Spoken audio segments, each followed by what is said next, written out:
bawain materi kita tiga mengenai pengenalan, penyerangan, dan pencegahan. Oke, langsung kita mulai aja ya. Sebelum kita memulai sharing materi kali ini, saya harapkan semua peserta yang hadir bisa membaca doa terlebih dahulu dengan keyakinannya masing-masing. Berdoa dimulai.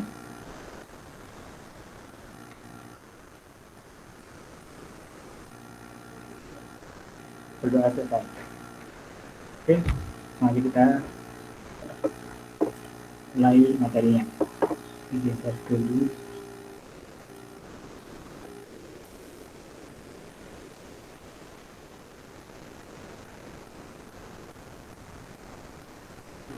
Kalau ada masalah teknis langsung diinterupsi aja.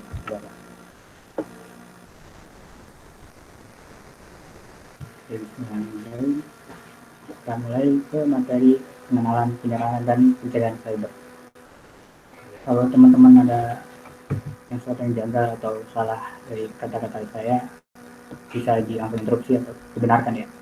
Saya juga masih belajar.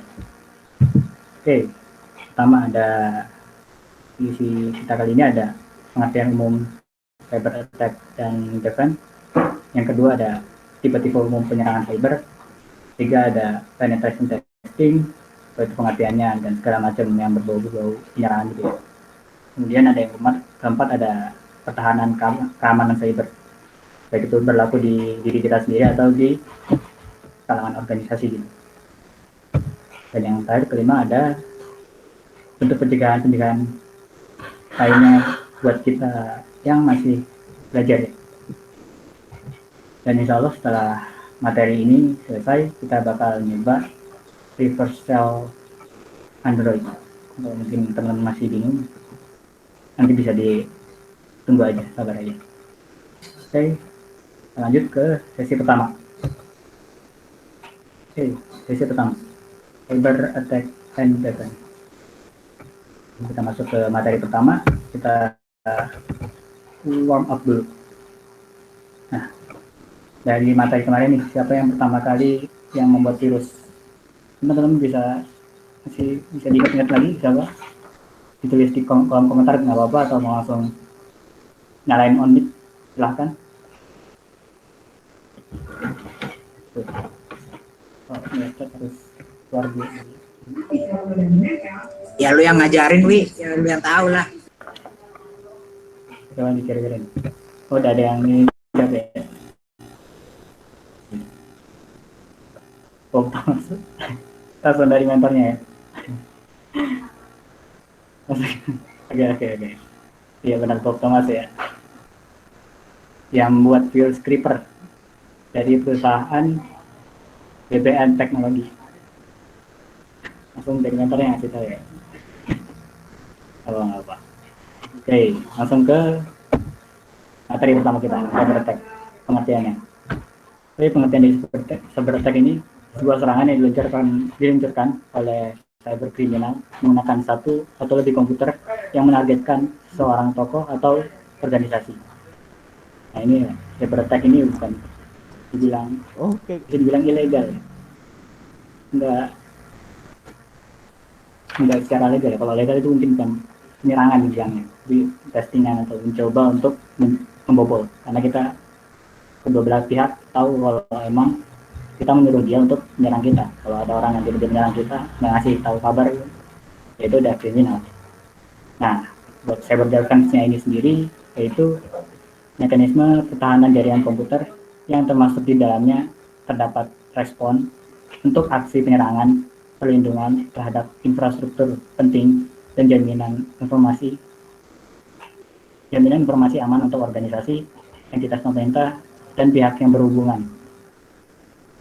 Dan dari cyber defense ini yang sendiri itu biasanya yang pasti organisasi itu sendiri yang bikin gimana infrastruktur keamanan data mereka, gimana cara biar keamanan data itu tetap aman dan nggak mudah dibobol oleh orang-orang yang emang iseng. Oke, lanjut. Nah, Biasanya kalau di organisasi itu ya, buat jaga mereka gimana tetap aman datanya atau jaringan mereka tetap aman, nah pasti ada divisi pertahanannya sendiri. Nah, divisi pertahanannya sendiri ini dia itu biasanya dipisah jadi dua. Nah, mungkin teman-teman yang kemarin ikut gathering sama alumni udah dikasih tahu ya. Baik, di situ ada red team sama blue team. Oke, langsung kita lanjut ke pengertiannya. Nah, red team ini umumnya dia nggak satu sama organisasinya itu, nggak satu sama perusahaan. Jarang perusahaan ngerekrut red team. Biasanya dia tuh tim etika hacker yang independen, yang di luar, yang nggak punya ya tim-tim kecil atau organisasi tersendiri yang emang tugasnya buat menyerang atau mengevaluasi keamanan sistem dengan cara-cara yang objektif ya. Gimana caranya biar keamanan gimana caranya biar jaringan-jaringan yang ada di perusahaan itu bisa ke jebol sama mereka. Oke, selanjutnya yang blue team. Nah, kalau blue team ini dia biasanya sudah ada di perusahaan itu sendiri karena emang dia yang ngerancang gimana keamanan jaringan, keamanan infrastruktur TI yang ada di organisasi itu biar tetap aman. Nah, kan bisa dibaca teman-teman baca juga, dia tim ahli keamanan sistem yang memahami cakupan struktur dari organisasi. Kan karena dia emang paham, karena dia perlu paham cakupan struktur dari organisasi itulah, dia perlu ada di dalam perusahaan itu. Dan pastinya memiliki tugas untuk melindungi segala aset penting organisasi dari ancaman-ancaman si penyerang. Nah, jadi dia contoh apa aja yang dilakuin oleh red team sama blue team nih. Yang red team, dia contohnya penetration testing, yaitu ya mencoba gimana biar jaringan yang ada di perusahaan itu atau IT yang ada di perusahaan itu bisa diakses. Kemudian juga ada social, nah ini salah satu contoh penetration testing ya, social engineering itu ya gimana mancing-mancing karyawan atau pegawai yang lengah di perusahaan itu biar bisa kita masuk ke dalamnya. Nanti bisa dijelasin lebih jelas lagi. Nah, phishing juga sama sebenarnya. Social engineering itu salah satu contohnya. Intercepting communication software tools, ya mereka pasti punya tools langkah lunak ya buat gimana memasuki komunikasi jaringan yang gimana caranya biar jaringan yang ada di perusahaan itu, komunikasi jaringan yang ada di perusahaan itu bisa di-intercept atau masuk dalamnya. Nah, kalau card cloning ini udah agak ini ya, keras. Soalnya card cloning biasanya perusahaan itu kan ada ini ID card ya, di cardnya ini di cloning atau di replika, jadi red team ini bisa masuk dalam perusahaannya tanpa diketahui. Nah, kalau blue team ini sendiri dia punya tugas ya, melakukan DNS audit. Nah, DNS itu domain name system kalau nggak salah, penamaan domain dari website yang ada di perusahaan itu. Nah, dia pasti harus diaudit terus apakah ada informasi yang keluar gitu dari domain atau dari website yang diakses, ada informasi-informasi penting yang keluar apa enggak, itu harus tetap dicek. Yang kedua, melakukan analisa jejak digital yang digunakan pengguna.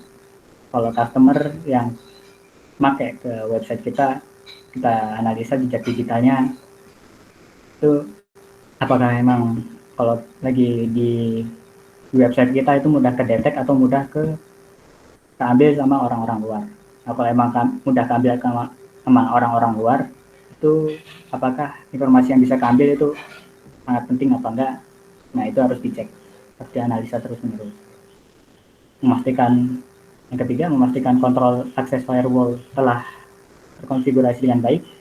Yang firewall biasanya biar nggak diserang oleh virus segala macam. Dan keempat, rutin melakukan pemeriksaan dengan vulnerability scanning software.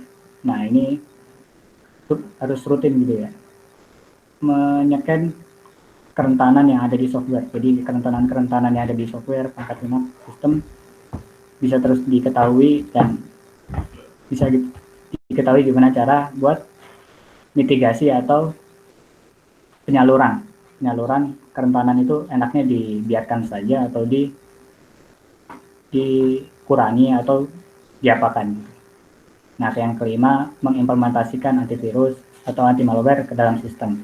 Jadi kalau misalkan virus atau malware yang seperti ransomware atau segala macam itu yang membahayakan data perusahaan bisa tetap terredus dengan adanya antivirus atau anti malware yang keinstall. Oke, lanjut. Nah, ini ada penerapan strategi lainnya. Teman-teman di sini di perusahaan bisa ada strategi yang bisa dipilih. Itu pertama ada purple team. Purple team itu sebenarnya sama kayak red team dan blue team tadi. Tapi karena biasanya red team itu ini ya dari luar, independen gitu. Kadang mereka dari red team sama blue team tuh nggak komunikasi. Cuma blue team bikin infrastruktur keamanan TI-nya. Nah, kalau udah selesai, red team tinggal suruh nyerang dan ngasih tahu apa aja kerentanannya. Kadang-kadang mereka nggak komunikasi gimana red team bisa ngejebol sistem informasinya, gimana caranya. Mereka kadang-kadang nggak ngasih tahu ke blue teamnya. Jadi cuma ngasih tahu data-data, nah, apa aja yang kerentanan yang udah mereka dapat gitu. Nah, diharapkan dengan purple team ini antara red team sama blue team itu bisa saling lebih komunikasi, bisa lebih saling kolaborasi. Gimana caranya biar keamanan yang ada di sistem informasi itu lebih kuat kembali. Jadi informasinya nggak ada yang salah miskonsepsi atau salah penanggapan gitu dari pihak blue teamnya. Oke, yang kedua ada orange team. Nah, tadi yang purple team itu cuma red team sama blue team aja ya, di kolaborasi, dikomunikasiin. Nah, orange team ini menambah builder atau developer di dalam tim pengamanan. Jadi developer yang biasanya cuma ngedevelop doang, tapi dia juga diikutin ke tim pengamanan. Agar informasi dari red dan blue team ini nggak cuma mereka yang tahu aja komunikasi, tapi yang pihak developernya juga tahu. Nah, mungkin ini bisa memakan waktu lebih lama ya, sama dana yang lebih lama, tapi lumayan juga ini idenya gitu. Nah, ini contoh piramid dari yang orange team. Jadi itu terlihat kalau di sini ada red team yang bertugas untuk attack, blue team yang bertugas untuk defend. Nah, mereka saling berhubungan dan menghasilkan purple. Tapi kalau ditambahin builder yang yellow, selain dia cuma berkomunikasi sama blue team, dia juga bisa berkomunikasi sama red team. Jadi bisa saling, informasinya bisa saling bertukar menukar, bisa saling terpenuhi. Jadi ya informasinya semoga dengan adanya ini informasi itu nggak ada yang hilang, sama bisa terpakai secara penuhnya. Oke, itu dia pengenalan dari penyerangan sama pencegahan dari cyber. Kita langsung masuk ke tipe-tipe umum penyerangan cyber, sesi kedua. Oke, langsung kita masuk. Nah, menurut teman-teman semua nih, kalau mendengar kata hacker tuh apa sih kepikirannya? Boleh dah 1-2 kata aja, bisa langsung kasih tahu ke chat atau langsung ngomit nggak apa-apa. Hack FB bang, hack FB. 1-2 kata kalau mendengar kata hacker. Aku tadi deh. Hack FB, hack FB. Topeng anonimus. Oh, hacker FB. Itu topeng anonimus betul. Buka CMD bilang hacker bang. Di join dulu tapi banyak CMD. Kasih matrix ya, kasih matrix di CMD. Bukan CMD bisa ya. Bukan CMD pakai ping gitu ya. Kelihatan banyak. Wah iya, pakai ping benar. Oke. Kalau banyak ya, apa tuh orang-orang mikir gimana ya? Ada 2 tanggapan sih kalau menurut saya ya. Hacker ada yang bilang dia tuh seorang penyerang baik. 2 kata tuh, penyerang yang baik. Penyerang baik. Kalau cracker itu penyerang yang buruk. Nah, ada juga yang berpikir kalau hacker itu bukan penyerang, tapi ahli komputer. Nah, buat apa tuh ya, ahli komputer. Terus ini lebih setuju sama yang ahli komputer. Soalnya karena emang banyak apa-apa gitu yang ngatasnamakan hacker gitu ya. Hackathon, gitu kan, budaya retas. Yang isinya bukan cuma tentang keamanan data, tapi tentang developing atau pembangunan sebuah sistem informasi juga ya. Jadi saya lebih setuju yang kalau menurut saya lebih setuju yang hacker itu mengenai ahli komputer, seorang yang ahli komputer sehingga dia dikasih titel seorang hacker. Nah, baru yang kalau seorang hacker yang punya punya kemampuan dalam melakukan penyerangan atau mengerti mengenai keamanan cyber, nah itu baru dikasih titel cracker. Tapi ya itu tergantung teman-teman gimana ngambil gagasan atau pikiran ini. Oke, langsung lanjut aja. Nah, ini jenis-jenis umum dari penyerangan ke cyber. Pertama ada DOS dan DDoS. Ini sama aja ya ini. Cuma perbedaannya kalau DOS denial of service dan DDoS distributed denial of service. Itu perbedaannya. Kalau DOS cuma pakai satu sistem aja buat menyerang ketersediaan sebuah web. Nah, kalau misalkan DDoS itu dia pakai lebih dari satu sistem buat menyerang ketersediaan suatu web atau server gitu. Nah, ini kalau teman-teman biasanya pakai web itu kalau lagi rame-ramenya kayak buka siakat itu mau ngisi KRS, request time error gitu, request time out, ya itu bukan karena DOS dan DDoS ya, itu karena emang kepenuhan aja. Tapi ya inti dari DOS dan DDoS itu memang sama seperti itu. Jadi dia menyerang ketersediaan dari sebuah web. Yang tadinya seharusnya web tersedia buat banyak orang, kita nyerang web itu dipenuh-penuhin sesinya, jadi dia nggak bisa ngambil sesi ke orang lain. Sesinya diambil semua sama penyerang. Nah, itu yang jahat banget ya kan. Iya, itu deh. Kemudian yang kedua ada SQL injection. Nah, mungkin teman-teman di sini udah ada yang ikut juga ya kemarin 2 minggu sebelumnya itu ada kelas lanjutan mengenai SQL injection. Ya, jadi di situ mendeploy kode untuk memanipulasi atau mengakses database yang ada di backend itu. Ya, yang setahu saya sih SQL injection itu bisanya ya pakai database yang SQL ya, MySQL atau turunan SQL lainnya. Yang penting pakai bahasa SQL. Kemudian ada password attack. Nah, ini salah satu contohnya itu brute force ya. Brute force jadi ya kita masukin password secara berulang-ulang terus ya, berulang-ulang terus kita masukin, akhirnya dapat gitu, kita masuk ke akunnya. Nah, salah satu contoh dari brute force itu salah satu tekniknya itu pakai dictionary attack. Jadi kita nyari data-data yang target yang mau kita serang, kita cari mungkin ya namanya, keluarganya, nama peliharaannya atau tanggal lahirnya, tempat lahirnya, kita cari semua, baru kita mulai brute force dari data-data yang udah kita temuin tadi. Nah, mungkin kalau brute force ini udah di reduce ya, dikurangi, karena emang biasanya kita kalau mau nyoba password itu maksimal paling 3 kali atau 5 kali. 3 kali atau 5 kali nanti log, harus nunggu berapa menit atau berapa jam buat bisa nyoba lagi ngisi passwordnya. Oke, lanjut. Nah, ini malware attack ya. Itu di pertemuan kemarin ya udah dikasih tahu gimana malicious software bisa melakukan penyerangan dan mengakses data-data yang ada di sistem. Kemudian social engineering insya Allah akan dipelajari sama teman-teman ke depan di pertemuan yang mengenai social engineering sendiri. Jadi ya memanipulasi target, kita punya target, kita pengen dapat data yang dari target itu, kita ambil, kita ya pasti teman-teman tahu lah gimana caranya biar target itu kita manipulasi secara psikologis, akhirnya dia ngirim data-data privasi dia gitu.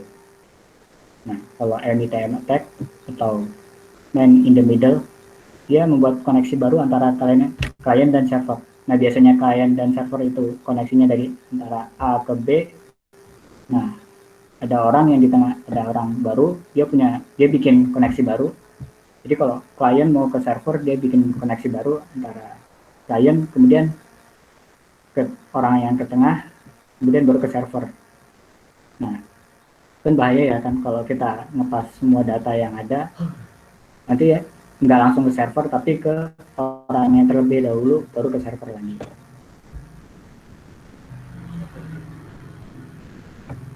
Lanjut, nah ini SQL injection, kita jelasin salah dua contohnya ya, SQL injection sama social engineering. Nah, SQL injection itu ya sebuah kerentanan keamanan sistem yang dapat membuat penyerang mengirim query SQL ke database untuk mengambil data atau hal lainnya. Kalau misalkan sebuah website ya database-nya berbentuk SQL gitu ya, dan ada kerentanan, kita bisa mengirim query SQL bisa dari langsung websitenya atau dari form website gitu, bisa kita isi, atau dari domain itu, nama websitenya kita masukin query SQL. Kalau emang ada kerentanan, bisa aja data-data yang ada di SQL itu masuk ke, bisa kita ambil, bisa kelihatan di sistem yang kita pakai gitu. Mungkin teman-teman juga kemarin udah paham ya, udah ikut kelasnya juga. Oke, langsung lanjut. Ini di salah satu toolsnya, SQLmap. Ya, SQLmap itu salah satu toolsnya, dia secara otomatis bisa melakukan deteksi kerentanan, kemudian memanfaatkan kerentanan yang udah ditemuin dengan SQL.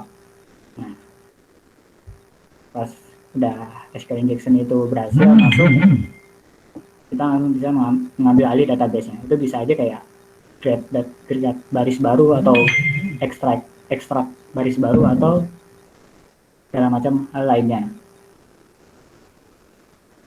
Oke, kita langsung lanjut aja. Nah, ini yang salah satu contoh lainnya, social engineering. Teman-teman juga insya Allah nanti bakal pelajarin jelasnya di pertemuan yang berbeda lagi, tapi kita kelas lah dikit lah ya. Nah, ini phishing attack nih. Phishing attack yang tadi itu salah satu tipe social engineering ya, dimana penyerang terlihat seperti seseorang yang kita kenal atau seseorang yang dipercaya, sehingga dapat tertipu untuk membagikan data yang diminta. Ya, mungkin teman-teman juga udah pernah ngerasain ya, walaupun nggak dalam bentuk Gmail atau email gitu, lebih sering seperti telepon, SMS, atau perangkat media sosial gitu, yang mengatasnamakan teman atau mengatasnamakan dosen atau orang-orang yang kita kenal, membutuhkan suatu hal yang akhirnya bisa kita percaya ya gitu. Seperti terasa kita percaya kalau orang ini asli emang butuh. Ya, jadi teman-teman harus lebih berhati-hati kalau memang ada yang menghubungi kita gitu, atau ada yang berkomunikasi sama kita lewat media sosial atau perangkat lainnya. Oke, lanjut. Nah, menurut teman-teman semua nih, serangan-serangan yang tadi udah kita bahas ya, yang paling sering dilakuin terutama di masa-masa pandemi kayak gini tuh apa sih? Dari kenang ini ada nggak tidaknya? Bisa langsung di chat atau langsung omit, boleh. MITM, malware, phishing, ransomware, DOS atau DDoS, mungkin yang lain bisa langsung ditulis di chat atau ketik. Cek dulu. Kelihatan kan ya? Oh, ini ada yang nanya ya? Oke, tanggung dulu ya.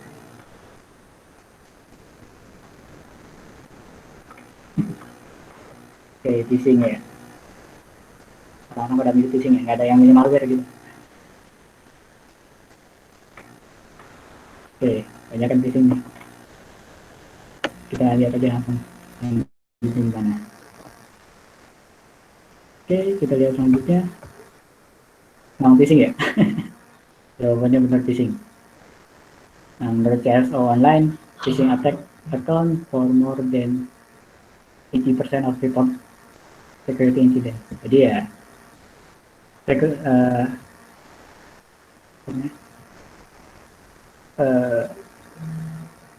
penyerangan-penyerangan keamanan yang paling sering di report, yang paling sering dilaporin itu ya phishing attack gitu. Phishing attack.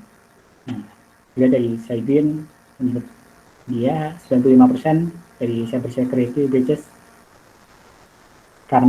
dikarenakan human error. Ya mungkin karena bisa aja dari customer service atau ya pihak-pihak lain yang terhubung, bukan dari orang-orang keamanan, divisi keamanan, sehingga mudah tertipu dan tidak secara sadar memberikan data-datanya atau data-data perusahaan yang penting. Nah, jadi ya emang kalau dilihat dari secara rata-rata ya, most common attack itu terdiri dari phishing, tadi ya phishing, whaling. Nah, whaling ini sama aja kayak phishing. Kalau phishing itu biasanya nge-target ke 1 orang, 2 orang, 3 orang. Kalau whaling itu dia nge-targetin langsung ke misalkan CEO, CSO atau orang-orang yang di top manager lah, eksekutifnya gitu. Jadi dia langsung nyari target yang benar-benar banyak duitnya, benar-benar dia punya kendali di perusahaan itu. Nah, itu whaling. Termasuk juga malware ya, seperti peranakannya kayak seperti ransomware atau segala macam. Ya itu ya ada ransomware. Kemudian ada social engineering dan distributed denial of service atau DDoS, penyerangan DDoS. Juga banyak terreport dari perusahaan-perusahaan karena emang sekarang semua perusahaan terpaksa harus work from home ya, banyak yang harus work from home. Jadi ya keamanan data yang biasanya ada langsung di tempat perusahaan harus di remote secara masing-masing rumah. Nah itu emang banyak mengatakan kalau keamanan cyber di tahun-tahun ini menurun.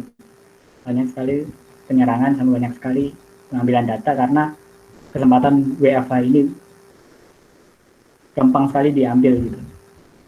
Gampang sekali datanya diambil, data-data perusahaan gampang diambil karena WFH ini. Oke, lanjut. Nah, sesi 3 pengenalan penetration testing dan istilah-istilah lainnya lah ya. Oke, ini penetration testing nih. Pengertiannya, pertama ada simulasi penyerangan yang telah disetujui. Nah, yang telah disetujui ya kepada jaringan organisasi atau aplikasi untuk mengidentifikasi dan mengeksploitasi kerentanan atau isu keamanan yang ada. Jadi udah disetujui antara pihak penyerang sama organisasi atau perusahaan untuk melakukan identifikasi atau eksploitasi kerentanan dari sistem yang digunain. Nah, orang yang melakukan penetration testing itu biasa disebut juga dengan pen tester. Yaitu ya dapat diminta oleh perusahaan untuk mengetes. Nah, perusahaan bisa minta nih, tolong dong ini diserang, tapi diserangnya nggak boleh lewat mana-mana, tapi lewat jalur ini.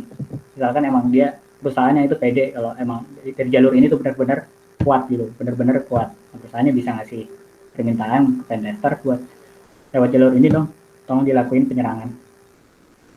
Nah, kalau emang dari jalur itu ketemu kerentanan, kan nanti bisa diperbaiki lagi sama diimprove.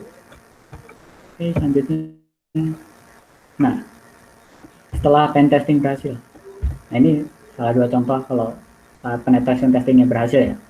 Pertama ada privilege escalation, yaitu menaikkan hak ketentuan ya, hak yang sebuah akun pengguna yang biasanya hanya melakukan sebatas fungsi saja, sebatas fitur. Nah, dengan adanya privilege escalation ini, saat pen testing berhasil, yang tadinya akun pengguna cuma batas pengguna bisa dinaikkan di upgrade jadi selayaknya admin, walaupun di luarnya bentuknya akunnya pengguna, tapi fitur-fitur yang admin punya itu didapat juga di akun pengguna ini. Nah, itu emang bahaya banget ya. Pasti banyak tuh fitur-fitur yang admin punya tapi di akun pengguna nggak punya. Di juga admin dia bisa apa aja gitu. Yang kedua ada pivoting. Nah, pivoting ini dia penyerang misalkan melakukan penyerangan ya, atau masuk ke salah satu akses perangkat yang ada di jaringan komputer perusahaan. Dengan komputer satu diserang, penyerang berhasil masuk di komputer itu, dan akhirnya dari komputer satu yang telah dimasuki itu menyambar atau menyambar ke perangkat-perangkat lain atau akses-akses lain. Jadi ya pasti karena emang dipikirnya karena pas nyerang itu udah masuk ke komputer satu itu, komputer yang ada di perusahaan itu dikira memang komputer itu ya komputer biasa, komputer yang bukan dari penyerang. Sebenarnya yaitu penyerang yang terlihat seperti komputer biasa di perusahaan bisa masuk dan mengakses komputer-komputer lain atau perangkat-perangkat lain yang ada di perusahaan itu. Oke, lanjut.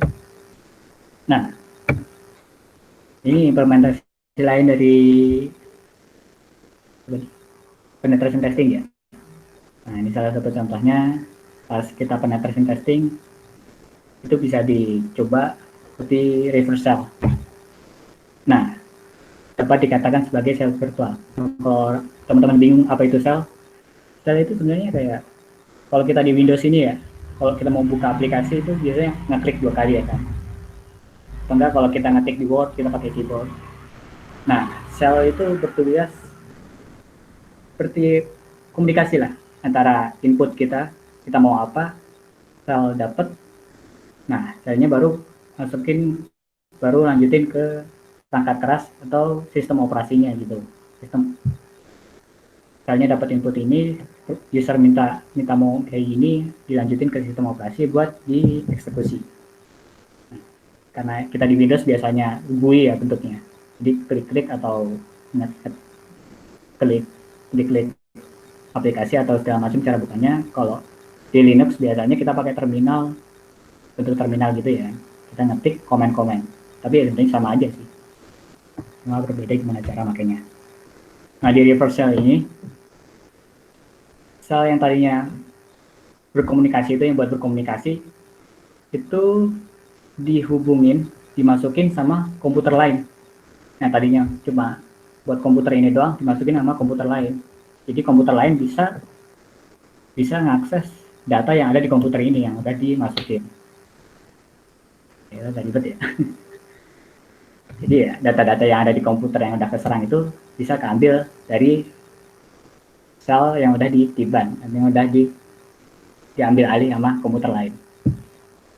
Kemudian reverse engineering yang kita teman-teman juga udah tahu ini, dia penyerang. Jadi pertama harus ngelakuin instalasi dulu ya aplikasi targetnya apa, aplikasinya atau softwarenya apa, diinstalasi dulu, kemudian dilakuin analisa dengan tools atau environment yang dia punya, dianalisa aplikasinya, akhirnya binary code dari aplikasi itu bisa terdeteksi dia pakai library atau pakai framework apa atau pakai ya teknologi apa aja yang dipakai di aplikasi itu. Nah, ini tuh bahaya banget kalau emang udah ketahuan apa aja yang dipakai, apa aja yang dibuat, gimana caranya biar aplikasi itu berjalan, dia bisa bikin replika sendiri atau bisa bikin versi dia sendiri. Oke, lanjut. Kalau dia mau nanya bilang aja ya, langsung. Oke, yang keempat, langsung ke pertahanan keamanan sistem. ada levels nih di cyber defense.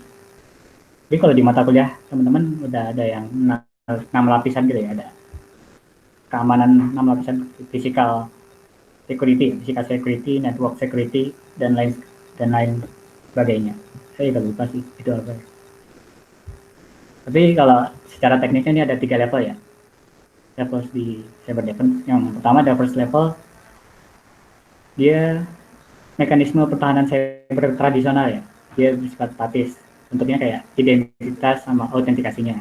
Kayak kalau kalian masukin password gitu, kemudian kontrol akses ya, kalau kalian itu di sistem itu jadinya apa, atau di cuma pengguna atau jadi admin dan lain sebagainya. Nah, itu juga proteksi kriptografik ya, enkripsi gitu segala macam. Gimana caranya biar data-data yang buat autentikasinya itu tetap aman. Itu di first level. Kedua ada second level, dia mekanisme pertahanan cyber tradisional tapi bersifat proaktif gitu ya, seperti ya information gathering, security assessment, network status monitoring, sama mencoba untuk attacking keamanan yang ada. Information gathering ini mungkin bisa seperti OSINT gitu ya, OSINT gitu. Jadi data-data publik itu bisa kita ambil, data-data publik. Oke, yang ketiga ada third level. Nah, ini third level ini lebih ke manajemen pertahanan cyber. Gimana caranya biar pertahanan cyber yang udah diimplementasiin itu holistik atau menyeluruh gitu, dan terus-terusan. Oke. Lanjut. Nah, ini ada salah satu penerapan di yang third level itu ya, level ketiga, early warning system atau EWS. EWS ini digunakan sebagai pelindung ya kalau terjadi penyerangan dan akan merespon penyerangan tersebut secara secepatnya. Tapi karena emang arsitektur EWS ini dia fungsinya untuk mengkoleksi, menganalisa, dan mengkorelasi data gitu, data-data penyerangan, itu udah termasuk lumayan berat ya. Kalau udah disuruh mengoleksi, menganalisa, sama mengkoreksi data, sekalian berbarengan juga melakukan pendeteksian, menganalisa, dan merespon ancaman. Itu multitasking yang benar-benar berat ya. Jadi kadang-kadang EWS ini dipakainya tuh nggak langsung software statis gitu ya, dibuat secara langsung codingan nggak langsung ya jadi gitu aplikasi, tapi bisa pakai artificial intelligence atau kecerdasan buatan. Jadi pas kalau kecerdasan buatan ini dideploy, ada data-data yang masuk, ada suatu analisa suatu penyerangan gitu. Nah, kecerdasan buatan ini dia bisa lebih mendeteksi ya, lebih bisa memikir sendiri ini penyerangan yang dilakuin apa, terus ngeresponnya gimana. Nah, makanya kebanyakan juga EWS dia mencoba untuk memakai kecerdasan buatan. Oke, lanjut. Nah, mungkin tadi itu bersifat teknis-teknis perusahaan gitu ya, atau organisasi. Kalau kita di kehidupan sehari-hari sebagai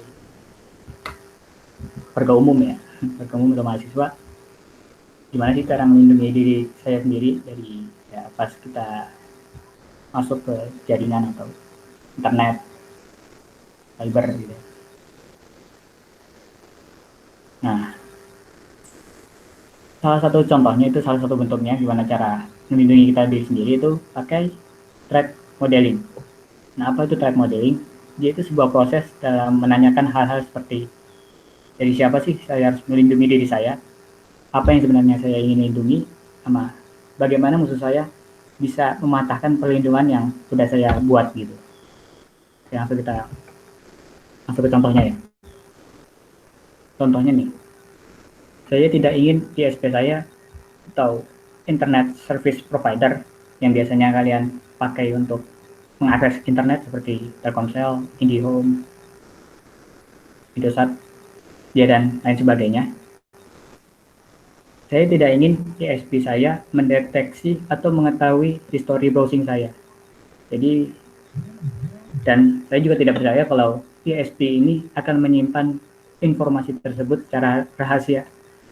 Ya, saya tidak mau ISP saya mengambil data-data saya, habis itu dipakai dipakai buat advertise gitu. Misalkan kita lagi mau nyari apa nih, kita nyari barang-barang apa, dari barang apa, nanti ISP-nya ngambil data-data itu dipakai, bisa dipakai buat advertise gitu. Oke, ini data si pengguna ini dia suka nyari data-data ini. Nah kan nanti yang pihak-pihak advertise, pihak-pihak yang pengen, bisa pihak-pihak yang selaras sama data itu bisa nge-advertise ke kita. Kan kita jadi, kok ini bisa tahu ya, advertise kok bisa tahu ya kalau emang saya suka sama barang itu, kok dia bisa tahu kalau iklan-iklan ini bisa tertuju sama saya. Nah, saya nggak mau kalau ISP itu mengambil data-data pribadi saya. Nah, kalau kita balik, pertanyaan pertama, dari siapa saya harus melindungi diri saya, yaitu ya tadi itu ISP, Internet Service Provider. Saya tidak ingin data-data saya diambil sama dia. Nah, apa yang sebenarnya saya ingin lindungi? Data-data saya, data-data keseharian saya kalau saya lagi surfing di internet. Nah, bagaimana musuh saya dapat mematahkan perlindungan saya? Ya karena memang kita pakai mengakses internet pakai layanan dia ya. Jadi ya kalau kita mau pakai incognito browser ya tetap aja karena kita mau pakai internet, kita mau mengakses internet lewat dia juga ya, walaupun pakai incognito browser dia masih tetap ngambil data kita karena emang kita ngakses internet pakai dia gitu ya kan. Nah, jawabannya itu bisa pakai VPN. Nah, kenapa bisa pakai VPN? Kenapa jawabannya bisa pakai VPN? Itu nanti. Kita lanjut ke sesi yang selanjutnya dulu untuk pencegahan lainnya. Oke, lanjut. Nah, yang tadi ya, incognito itu. Nah, emang incognito nggak bisa ngamanin data kita kalau lagi browsing atau surfing di internet. Ya sebenarnya incognito ini ya bisa dibaca juga deh teman-teman. Firefox brings your search and browsing history when you click the app or close all private browsing tabs. Jadi ya Firefox ini ya hapus cuma menghapus semua history, cookies atau cache yang udah kita lakuin di browsing itu. Nah, jadi Firefox itu nggak bakal buat kita anonimus, nggak bikin buat jaringan kita anonimus, tapi cuma menghapus pencarian atau cookies atau cache saat kita menjelajahi website-website gitu. Nah, makanya incognito ini cuma pas kita lagi pakai aplikasinya itu sendiri. Kalau mau akses ke internet ya masih tetap lewat ISP-nya, akhirnya ya data-data tersebut masih bisa keakses sama ISP-nya. Buat lebih jelasnya lagi, kita lanjut dulu. VPN. Nah, ini boleh ya. Nah, kalau nggak pakai VPN nih, ini kita kalau ada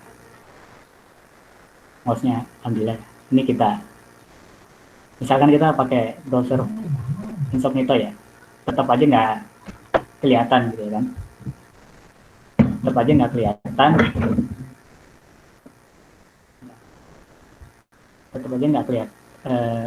walaupun kita pakai incognito, pas kita mau akses ke internet, itu kan pasti masuk dulu ke ISP infrastruktur. Nah, permintaan itu tuh nggak dienkripsi, nggak dirubah gitu. Jadi pas kita meminta mengakses suatu web, dia nggak incognito private web nggak melakukan enkripsi atau anonymous request yang kita minta gitu. Saya pengen akses website ini dong. Nah, incognito-nya itu dia nggak bakal buat request itu anonymous. Dia langsung lanjutin ke ISP kita. Nah, dari ISP ini dia tahu, oh dia mau ke sini loh. Dilanjutin baru ke internet baru ke web yang kita tuju, web yang kita tuju, balikin lagi ke internet masuk ke ISP kita lagi. Nah, ISP tahu data-data dari web yang kita tuju buat kita tuh apa. Nah, baru lanjut ke kita. Nah, karena kita nggak mau ISP ini mengetahui data-data apa aja yang kita mau jelajahi di website atau web lainnya, kita pakai VPN. Nah,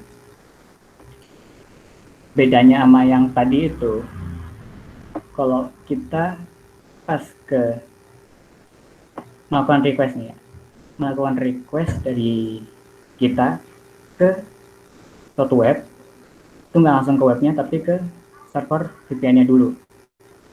Dan itu dienkripsi request-nya. Nah, request-nya misalnya dari sini nih.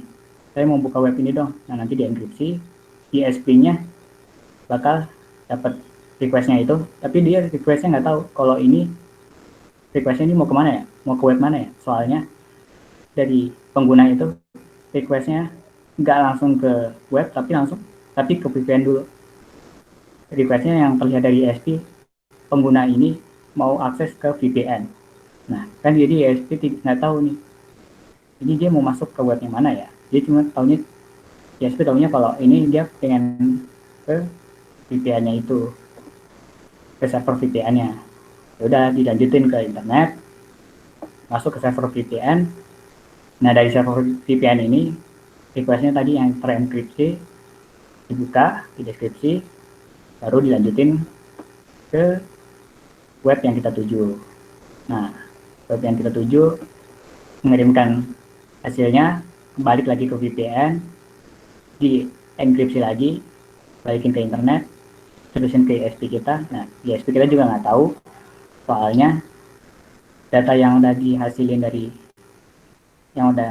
data yang dikirimin itu bukan dari web mana atau dari tujuan mana, tapi ya isi pesannya cuma VPN mengirimkan pesan ke pengguna ini. Jadi ya ISP tahunya kalau si pengguna ini dia pengen akses web, dia nggak tahu, tapi dia tahu kalau si pengguna ini akses ke VPN, akses ke server VPN. Ya gitu. Ya, itu membuat meminimalisasi ISP tahu atau men-track data-data kita tuh mau kemana webnya, kita tuh mau masuk atau mengakses web mana. Soalnya semua request yang kita minta ke web mana itu harus masuk ke VPN dulu. Jadi yang kebaca di ISP itu ya cuma, hey, saya pengen masuk ke web VPN ini dong. Ya, itu doang yang ISP tahu. Itulah kenapa jawaban tadi itu memakai VPN. Meminimalisasi ISP tahu data-data apa saja kalau kita surfing ke web. Maaf benar ya. Laptop mati. Gas dulu.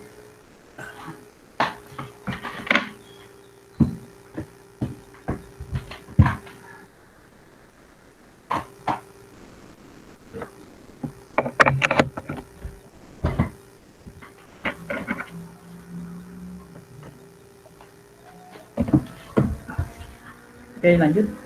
Kira-kira itu jawabannya ya.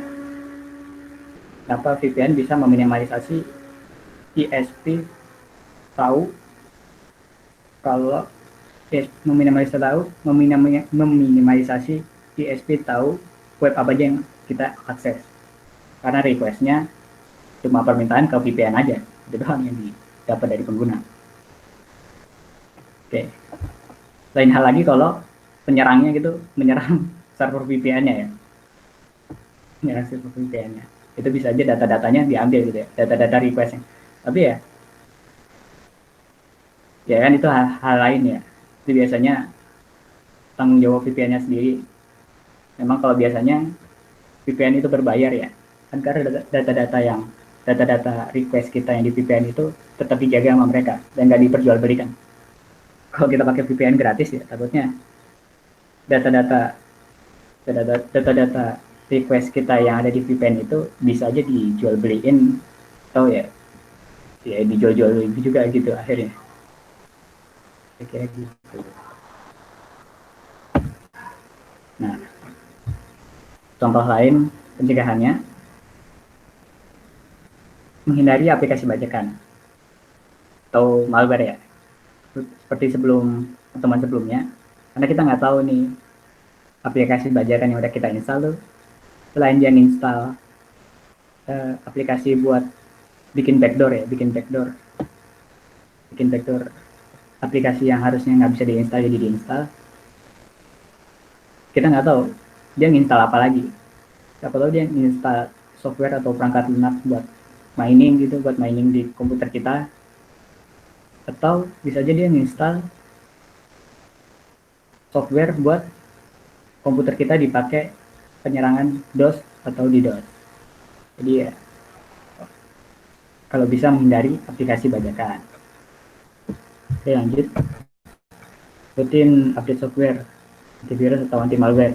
Kalau teman-teman punya anti malware, antivirus, nah itu jangan lupa diupdate terus. Dan juga kalau software seperti patch security ya, gitu-gitu jangan lupa diupdate juga, karena ya itu yang pertahanan kita melawan virus atau penyerangan lainnya. Apalagi yang bentuknya Windows ini yang close source itu agak rentan ya kalau ada penyerangan. Oke, nah jangan lupa juga rutin ubah passwordnya juga jangan pakai yang nama-nama yang mudah atau nama-nama yang kita kenal ya. Emang agak sulit sih, kadang-kadang lupa, tapi ya mau gimana lagi gitu. Soalnya kalau pakai nama-nama yang kita kenal atau dekat, nanti bisa aja digampang dipakai brute force-nya atau dictionary attack-nya tadi itu. Bisa dicoba-coba, akhirnya keakses deh. Dan kalau emang aplikasi atau website yang digunain itu punya fitur 2 autentikasi, itu bisa banget digunain.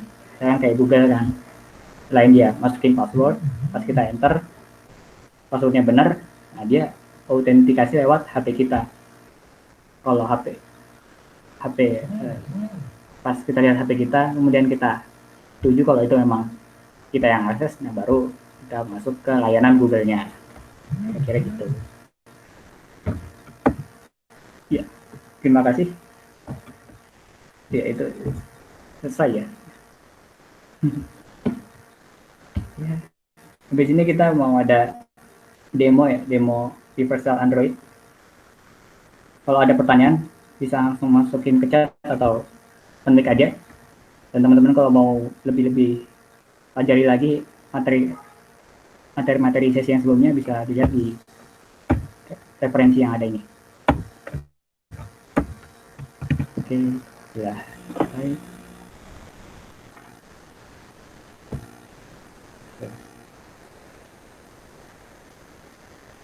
Oke. Iya nih Bang, ada yang nanya nih Bang. Dari Ricky Saripudin, Septian Mateka nih. Bang mau nanya, lebih baik nyerang pakai SQL injection terus serang lagi pakai DDoS atau bikin lemot si admin atau kebalikannya? Mau tanya kalau lebih baik yang pakai SQL terus serang lagi pakai DDoS buat bikin lemot. Kebalikannya. Waduh, itu gimana ya?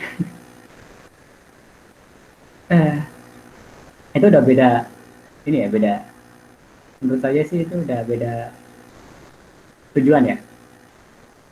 Misalkan kalau tujuan kita emang bikin ini ya, mau ngambil data-data yang ada di website itu, ambil data-data yang ada di website itu, ya kita pakai SQL injection gitu.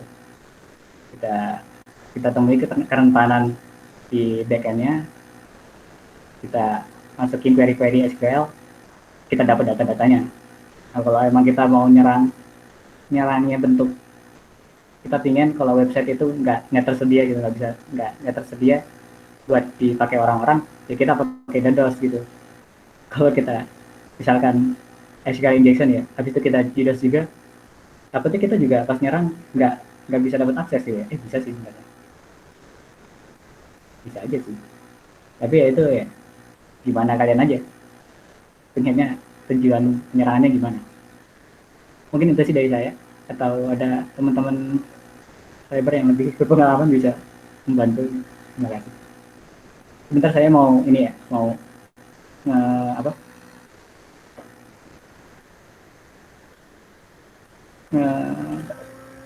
Nyiapin environment-nya itu, environment buat demo proposal Android.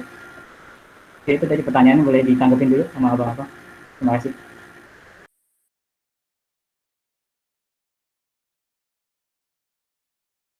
Kalau ada pertanyaan lain juga boleh tanyain aja. Mungkin gue mau nambahin aja sini, Ricky nih. Jadi SQL kan sama DDoS itu kan jenis serangan yang berbeda ya. SQL itu dia lebih ke database. Kalau DDoS itu dia lebih ke apa ya? Lebih perbanyak request itu, jadi ngebuat orang apa yang ngebuat servernya jadi bisa ngedown gitu. Ibarat contoh gini, DOS itu ibaratnya kayak lo ngantri di suatu antrian nih, tapi lo bawa masa banyak. Nah, lo sebagai kasir kan pasti bingung tuh, ya kan pasti kewalahan. Nah, itu yang ngebuat pelayanannya jadi lemot atau bisa malah apa ya namanya, malah kagak bisa diakses. Kalau SQL injection itu lebih ke injeksi ya. Kita menyuntik codingan-codingan SQL langsung ke servernya. Kali aja masih ada yang bisa ditembus. Langsung nanti kalau SQL injection-nya tembus, nanti bakalan keluar deh tuh dari kode-kodenya itu. Misalkan kayak apa ya? Contoh awalnya kayak ini select perintah select di SQL, select bintang tuh, select bintang database. Nah, itu kan dia perintah dasar buat kayak ngelihat ini ya, ngelihat isi di table database tuh, ya kan. Nah, kira-kira itu masih, kalau itu masuk, nanti bakalan keluar deh tuh data-data di database apa aja, nama-namanya bisa nama, password dan lain-lain sebagainya. Jadi yang jadi kalau serangan itu tergantung sih mau digunakan buat apa, bener kata si Bang Rehan tadi nih. Itu jelas ya perbedaan SQL dan injeksi ini, SQL dan DDoS ini nih.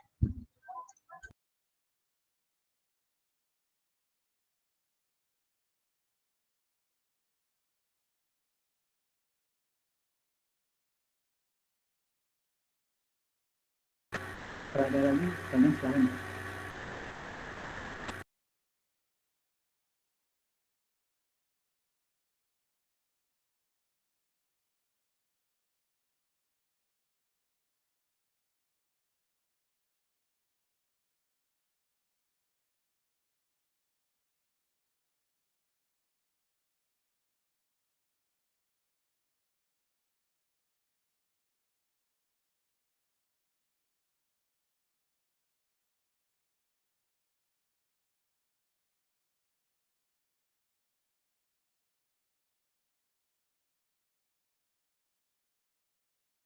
Ini nanti ada absensi apa ya bang? Kalau ada absensi boleh ini nanti dikirim ke teman-teman kita. Jadi nanti.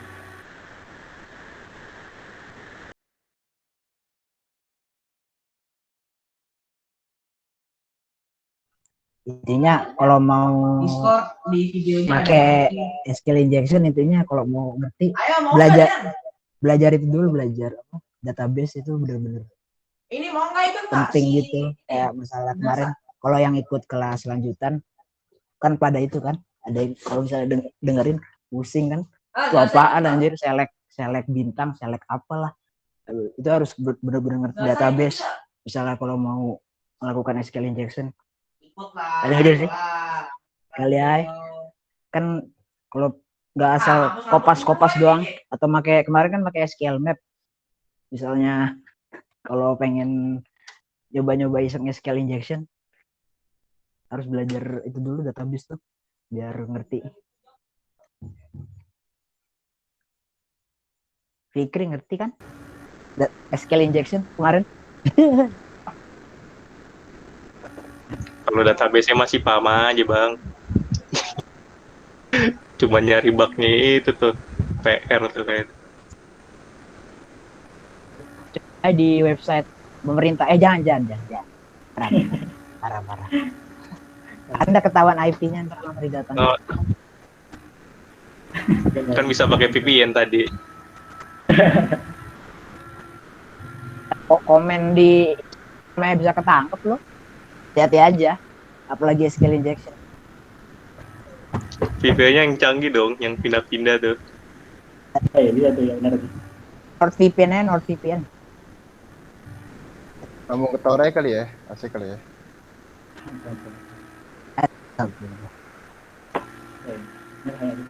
mau dulu. Ya teman-teman bisa coba sih, ini ada di YouTube juga. Untuk coba. Oke, ini kita mulai. Di sini ada software Kali Linux. Teman-teman nanti juga bakal install. Ini salah satu untuk distro Linux ya. Di sini pakai buat kita nyerang sebagai attacker. Linux pakai buat attacker, dan ini Android-nya. Android ini juga Linux juga ya, salah satu Linux juga dia. Salah satu distro Linux yang memang fungsinya buat HP, smartphone. Jadi ya lebih mudah aja gitu, lebih mudah kita nge-reverse shell-nya. Nah, ini sebagai target kita, Android-nya. Kali Linux bakal nge-reverse shell yang ada di Android ini. Dan cara gimana kita akses shell yang ada di Android ini itu pakai semacam malware gitu. Malware yang ditancepin di aplikasi Android-nya, APK-nya. Oke, langsung kita mulai aja.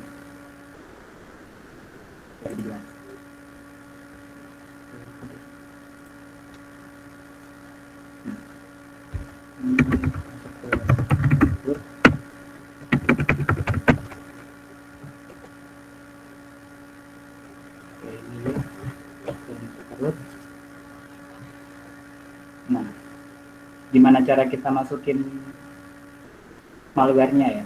Malware buat penghubung antara Kali Linux sama Android-nya itu pakai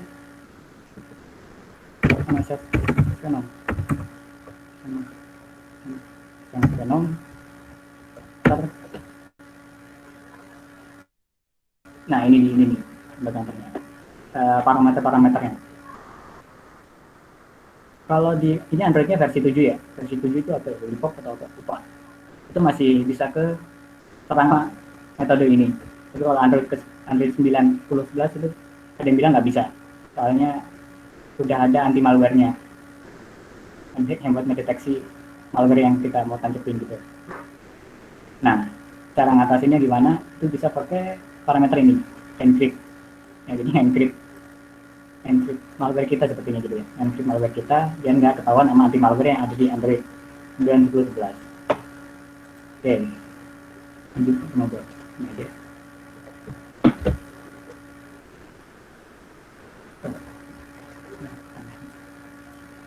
Oke, langsung kita bikin malware-nya sama aplikasinya sekalian. Ini bisa ditancapin ke aplikasi, tapi ya kita udah ribet ya. Kita juga nggak tahu gimana caranya. Tapi ya, jadi ya kita sekalian bikin lah. Payload-nya itu bentuknya Android ya. Android interpreter buat hubungin shell kita, shell di Kali Linux ke Android, kemudian reverse TCP. Nah, ini jadi koneksi yang kita hubung antara penyerang sama target itu pakai TCP. Nah, mungkin teman-teman juga bingung ya, TCP, UDP, HTTPS itu apa. Nah, itu nanti ada pertemuan selanjutnya di cyber, jadi tunggu aja. Kalau teman-teman masih bingung sama Linux juga ini bentuknya gimana, ya sabar aja, karena dekat lagi juga bakal ada kelas yang membahas mengenai Linux ini. Nah, kita udah dapat kita udah ngedeklarasiin untuk malwarenya apa itu Android, sama untuk malwarenya itu dia ngapain itu nge-reversal ya, reversal. Nah,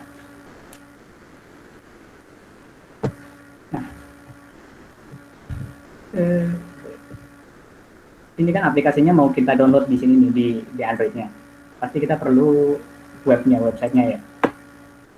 Jadi ini buat di Lhost, ini bisa dibilang websitenya lah, websitenya yang buat ngeakses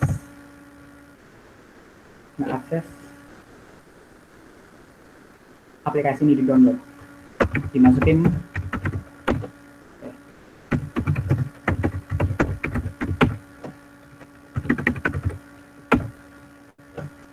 nama IP kita 192.168.0.8 kayak dia. Kemudian portnya, port yang buat hubungin kita asal aja 1 2 3 4, nggak apa-apa, karena stok saya emang port itu bilang asal ya, cuma ada itu nih apa, panduannya port yang bagus gimana, yang port yang terdetek apa ya, dia nggak terdetek sama firewall apa, seperti 80 gitu, itu bilang aja. Nah, oke. R ini fungsinya buat ngasilin apa yang kita buat tadi ya, malwarenya kita buat, kita hasilin jadi aplikasi, misalkan sampel.pk, ini aplikasi yang bakal kita munculin. Ntar loading dulu, bikin aplikasinya kira-kira 10 MB, tapi itu masih bisa teman-teman edit lagi, payloadnya ditempel ke aplikasi lain yang benar-benar kelihatannya asli, bisa banget gitu. Oke, udah berhasil ini aplikasinya udah kita buat. Ini ada 10.000 byte, 10 MB. Iya kali 10 MB, lupa. Ada 10 MB. Kita cek dulu. L, ada tuh, udah ada aplikasinya, seberat terus aplikasi. Nah, kita nyalain dulu web service-nya biar komputer kita ini jadiin website gitu, tempat hostingan website lah, dengan server gitu. Service 174.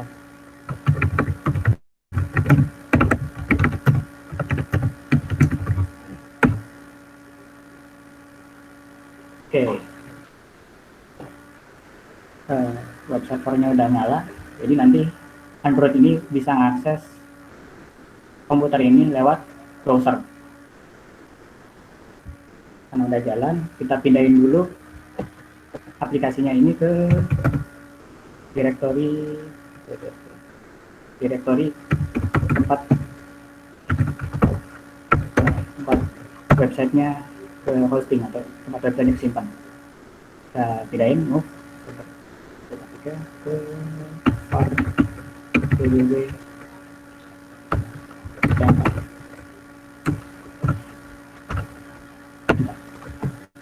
Oke, kita pindah.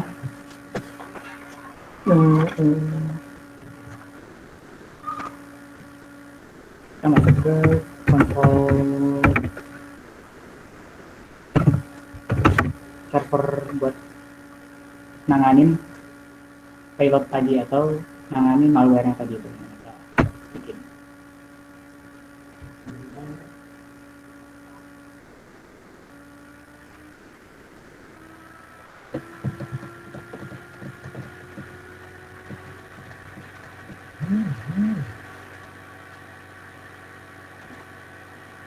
Kalau ada yang mau nanya-nanya silakan, bisa dicatat atau kami. Oke, kita udah masuk ke konsolnya. Kita pakai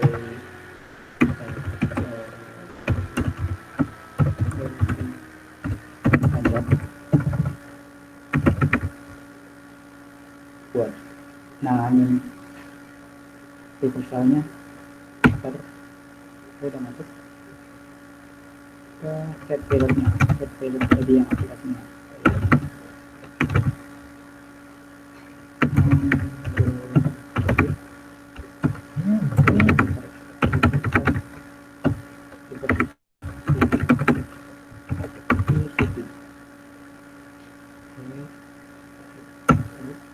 Nah, payloadnya udah masuk.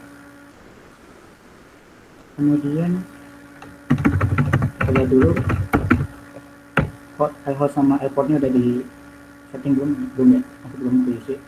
Airportnya juga masih belum kelihatan. Jadi kita set dulu.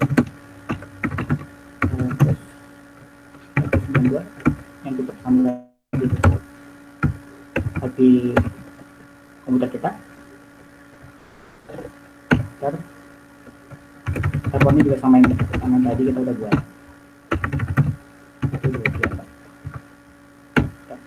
Oke, udah. Sepertinya udah, kita run aja. Ngeran listener pendengar aplikasi ini udah dijalanin apa belum gitu. Sekarang, nah udah mulai jalan nih. Oke, kita mulai ke Androidnya. Kita pengen, nah ini kan masih belum penyerangan ya, Androidnya masih belum pernah serang. Satu-satunya cara nyerang tuh ya ngarahin Androidnya buat ke browser. Nah pasti ya caranya gimana biar pengguna Android ini masuk browser sama akses website kita ya bisa pakai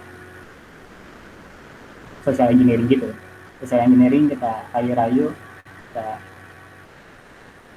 pakai hukum psikologis itu, dari psikologis sampai target masuk dan mengakses website kita. Nah, website kita tadi itu apa sih? Tadi itu IP komputer kita. Jadi 0.8 di itu namanya cyber.xm.ketiga hasilnya dia. Nah, kita udah berhasil masuk ke servernya. Jadi minta download para Anda yang download CyberX, cek download. Sebenarnya dua kali ini ya, sebelum gampang download ini tuh Android udah nanyain dua kali. Pas kita mau ngedownload dari link yang suspicious ya, link yang mencurigakan, Android secara otomatis langsung ini linknya mencurigakan loh, beneran mau download dari situ. Nah sebelumnya sudah pernah saya coba ya, saya pencet ya, mungkin kalau pengguna biasa ya pasti pencetnya nggak percaya, kecuali kalau emang social engineering-nya benar-benar bagus ya, sampai nge-allow dia buat mendownload aplikasi. Nah oke, ini udah aplikasinya udah ke download, kita coba install dulu. Nah dia muncul next install. Nah pas proses instalasinya perlindungan dari Android juga muncul tuh, perlindungan dari Play Store ngasih tahu, ini aplikasinya kayaknya mencurigakan, beneran mau di install. Nah tadi ya kemarin udah pernah dicoba ya, bilangnya yes, nggak apa-apa lanjutin aja. Ya walaupun secara sistem bisa masuk ya Androidnya, tapi ya secara sistem udah bisa ngasih tahu kalau aplikasi ini emang kayaknya berbahaya gitu. Udah ada dua kali peringatan gitu yang dikasih sama sistem. Oke, langsung kita open aplikasinya.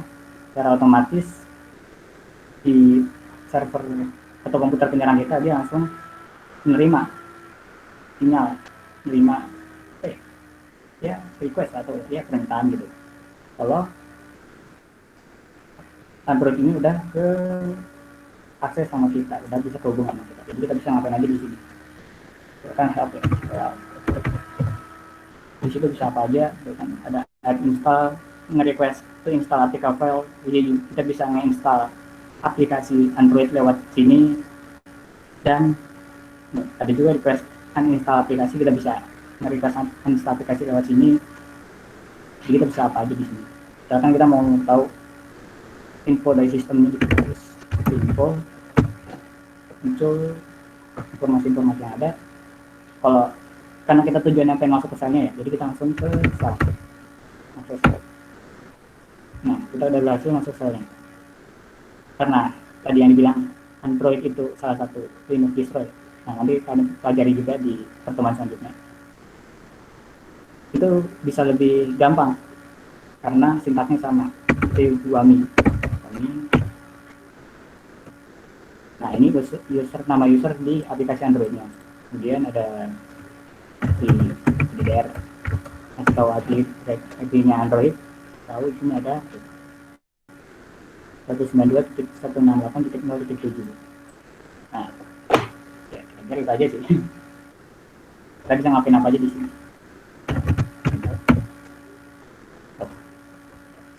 Ya, itulah. Setidaknya kita udah bisa masuk ke salahnya dia. Kita close aja. Ya, kira-kira gitu sih. Mungkin ada pertanyaan, silakan.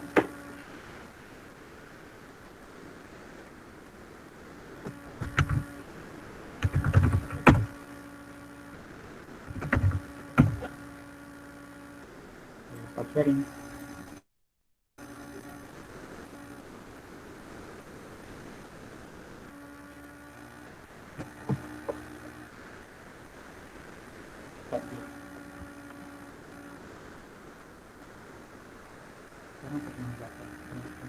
Nah, itu ya, jangan lupa ya teman-teman buat ngisi absensinya. Gimana teman-teman, ada pertanyaan nggak nih terkait tadi materi tadi nih Gue ada pertanyaan. tentang penyerangan dan pertahanan? Nah, itu sih. Iya, jadi pertanyaan gue itu masih awal-awal sih, itu kan gimana sih caranya ngubungin antar VM itu supaya ibaratnya bisa jadiin target gitu, Bang?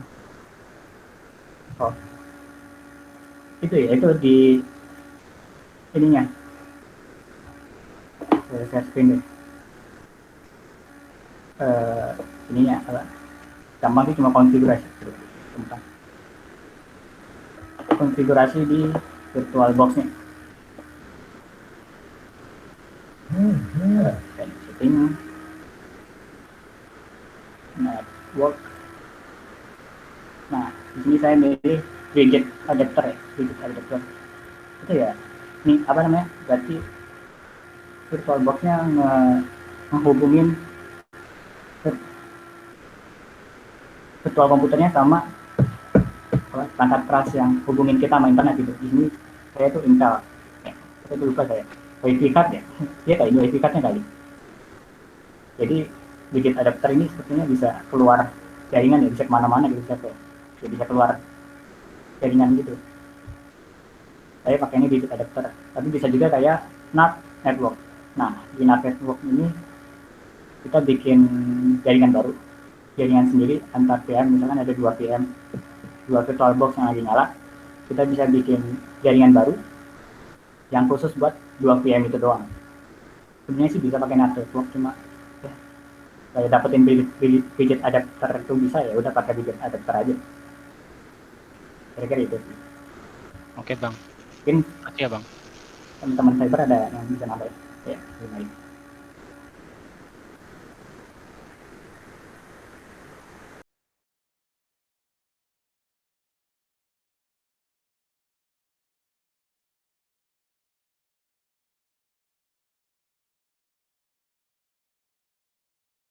Nanti teman-teman juga bakal pelajarin di perkenalan Linux sih, di santai aja.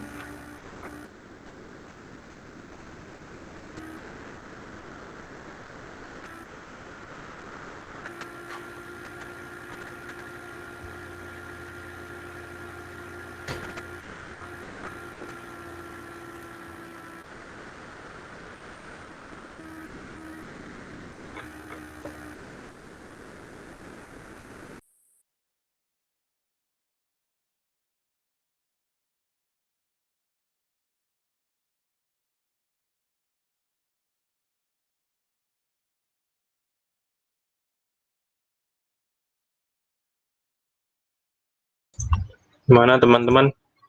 Ada lagi kan nih? Kalau yang masih bingung tanyain aja tentang penyerangan kayak atau pertahanan yang bagusnya gimana sih.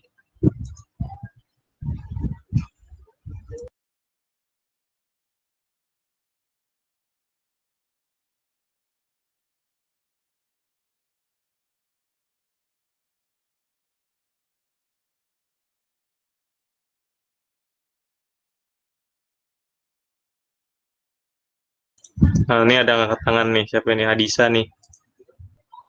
Adisa Dinda Pramesta. Yuk, silakan aja. Mau chat atau open mic? Mau nanya Bang, Bang Rehan mau nanya, Iya, itu yang dibuat sama Bang Rehan ini kan masih satu jaringan ya? House-nya berapa? yang dibuat tadi sama Bang Rehan itu masih satu jaringan. Bagaimana jika orang lain bisa akses tanpa harus satu jaringan? Terima kasih. Gimana antar dua VM itu nggak pakai jaringan gitu ya? Nggak pakai lewat website gitu ya? Lebih dari satu jaringan? Lebih dari satu jaringan. Iya. Oh, berarti bisa kita akses gitu ya lewat, nggak lewat virtualbox yang terhubung atau lewat dari aplikasi atau komputer lain yang terhubung sama internet gitu ya?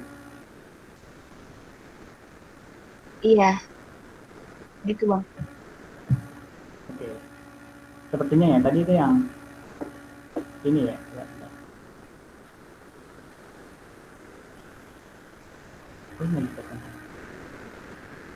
Ini ya settingannya, dia networknya pakai widget adapter ya, jadi dia hubungin Apache server tadi itu ke internet luar juga gitu, kayaknya sih gitu ya, belum ngecek juga sih. Coba aja kalau tadi ya, kayaknya udah dimatiin di sekarang servis Apache-nya. Mungkin tadi kalau pas nyala itu coba aja di HP kalian di download aplikasinya, kayaknya sih bisa, tapi belum pernah nyoba sih, karena emang widget adapter ini dia langsung hubungin ke ini wifi card lah kayaknya ya, wifi card yang ada di komputer kita, wifi card fisik yang ada di komputer kita, biar kehubung sama biar kehubung atau bisa diakses sama jaringan-jaringan yang ada di internet luar gitu, jadi hubung dengan permintaan dari HP yang akses internet ke komputer Apache tadi itu yang ada Apache servernya nyala, bisa aja ngehubungin, karena emang di sini pengaturannya tuh langsung ngakses ke wifi card gitu, wifi card yang ada di komputer ini. Kalau misalkan ya ini NAT dulu ya, nah NAT ini kan dia nggak ngakses ke wifi card ya, nggak ngakses wifi card yang ada di komputer, jadi jaringannya cuma ada di VM ini doang, VM yang ada di Kali Linux, nggak bisa kemana-mana, nggak bisa keluar, nggak bisa kemana-mana. Cuma kalau mau ngedeploy Apache server ya cuma di virtualbox-nya ini doang, nggak bisa keluar, nggak bisa ke VM lain atau ke buat yang ada di host komputer ini, ya cuma di sini doang. Nah itu kalau widget adapter jadi kan sepertinya ya keluar ke internet, bisa diakses sama orang-orang luar juga gitu. Kira-kira gitu sih. Menjawab nggak? Bisa.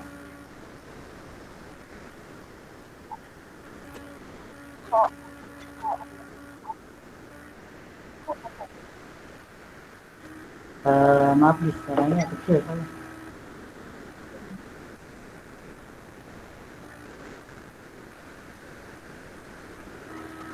Nah, oke. Syukran Bang Adil. Bosan. Referensi. Gimana bis? Ini bisa dicek kali ya. Soalnya maaf agak putus-putus kan. Kalau open code itu jadi baru bisa ya? Jaringan lain masuk? Bisa, iya. Oke, coba bilang lagi. Udah jelas sekarang. Oke, gimana bis?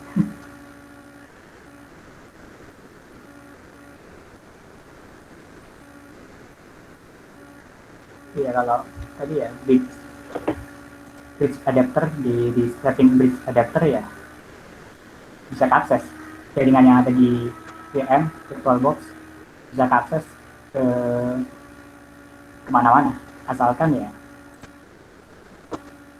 settingannya ini networknya pilihnya yang ngakses ke wifi cardnya kita. Kalau pakainya NAT doang nih, NAT ya dia jaringannya cuma di VirtualBox itu doang, nggak kemana-mana, cuma di satu VirtualBox itu, nggak bisa ke VirtualBox lainnya, cuma di sini doang.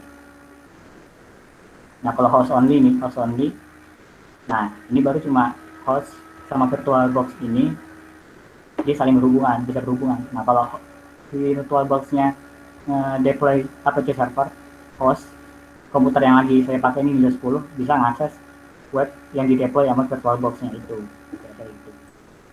Tadi malah jelasin ini bagian mengenalami Linux, aduh enak kan. Kira-kira gitu sih. Gimana Dis? Ya, dipaham. Oke.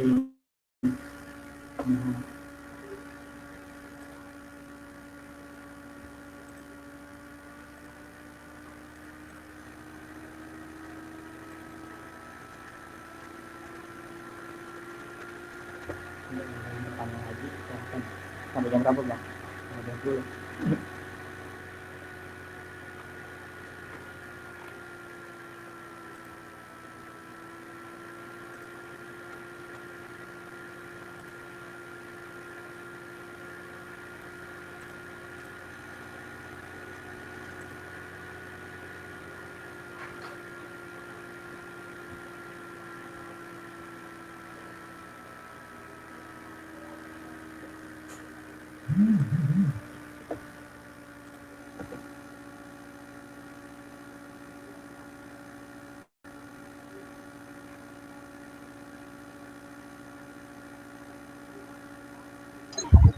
Gimana teman-teman, ada lagi ya?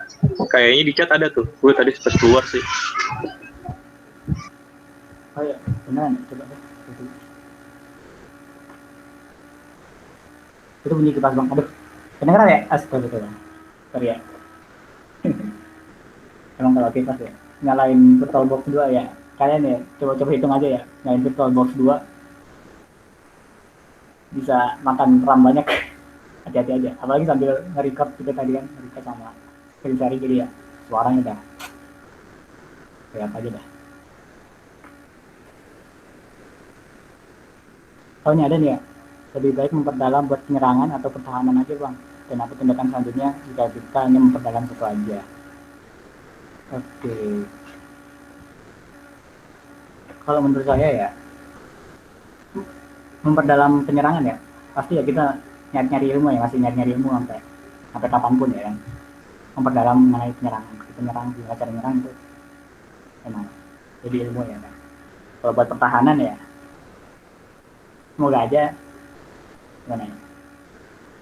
Ya kalau emang fokus ke penyerangan doang nih, semoga aja apa yang kita pelajari dari apa yang ilmu-ilmu yang kita dapat dari penyerangan itu bisa sebagai landasan ilmu kita buat pertahanan diri kita di internet ataupun pas kita lagi pakai komputer gini ya. Misalnya dari penyerangan kan kita tadi kan coba bikin malware yang isinya ada reversal dan kan itu ngerikan jadinya kita, waduh. Jadi ya kita nggak mau nginstal aplikasi bajakan, takutnya di situ ada aplikasi lain yang diinstal juga, baik itu reversal ataupun komputer kita pakai buat mining atau nanti bisa dipakai buat ransomware segala macam kan. Nah semoga aja emang ilmu penyerangan yang kita dapat kita gali terus itu juga sebagai ilmu pertahanan kita juga, lebih tahu, lebih paham gimana cara menjaga diri kita kalau emang ada terjadi penyerangan. Tapi ya kalau penyerangan secara ilmu gitu ya, ilmu perusahaan gimana cara bikin infrastruktur TI yang benar-benar aman datanya, yaitu pilihan kalian aja sih. makanya pengennya tuh nyerang infrastruktur TI, atau emang di bagian yang bikin infrastruktur TI lama itu tidak kalian itu lah emang kalian sekarang masih belajar sama saja ya, belajar nyerang gitu ya. Semoga aja itu buat diri sendiri, buat makin paham diri sendiri kalau emang pertahanan itu gampang dibobol pakai cara yang simpel gitu. Jadi ya, semoga aja ilmu yang kita dapat walaupun sedikit itu bisa nambah ilmu buat pertahanan diri kita sendiri gitu. Ini kalau dari saya kira-kira gitu ya. Abang-abang cyber ada tambahan? Terima kasih.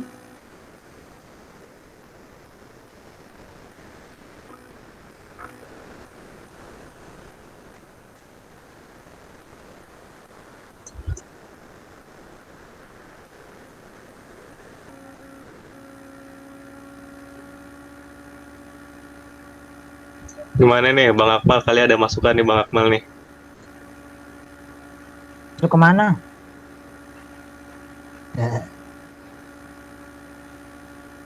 Apa ya? Fokus ke pertahanan kah atau penyerangan nih? Gimana ya? Intinya kalau misalnya mau balik lagi ke apa? Yang materi pertama yang gue kasih tahu, intinya lu milih topik dulu yang mau lu dalemin. Kira-kira kalau mau nyerang, berarti lu mau belajar apa tuh kemarin? Intinya lu harus tahu roadmap-nya. Tiap orang kan beda-beda. Tapi emang lebih orang-orang tuh kayak lebih asik nyerang ya daripada defense. Yang red team daripada blue team. Tapi blue team juga asik juga sih sebenarnya mah. Tapi itu kembali lagi lu milih topik apa dulu nih. Kalau di cyber misalnya gue pengen offensive security, atau misalnya pengen ngejar OSCP sertifikasi OSCP, berarti lu offensive security, berarti lu pengennya nyerang. Kalau misalnya mau nge-combine sama pertahanan bisa-bisa aja, tapi kayaknya kembali lagi kalau lu misalnya ke pertemuan pertama benar-benar apa ya, lu nggak bakal bisa dalam waktu secara cepat buat nguasain semua materi dari pertahanan, penyerangan sama bertahan. Paling mungkin ngambil dasar-dasarnya aja. Paling gitu aja sih. Lagi intinya lu harus ngerti roadmap lu lu pilih apa dulu nih. Misalnya lu pengen jadi orang digital forensik atau offensive security atau yang security audit atau apapun, intinya lu harus fokus ke itu aja biar lebih nggak ke sebar-sebar kemana. Gue pengen nyerang nih tapi gue juga pengen defense. Intinya ya lu fokusin satu topik aja dulu, baru ntar bisa lu kembangin. Tapi intinya sebenarnya semua itu kan saling berhubungan, tapi kayak jangan terlalu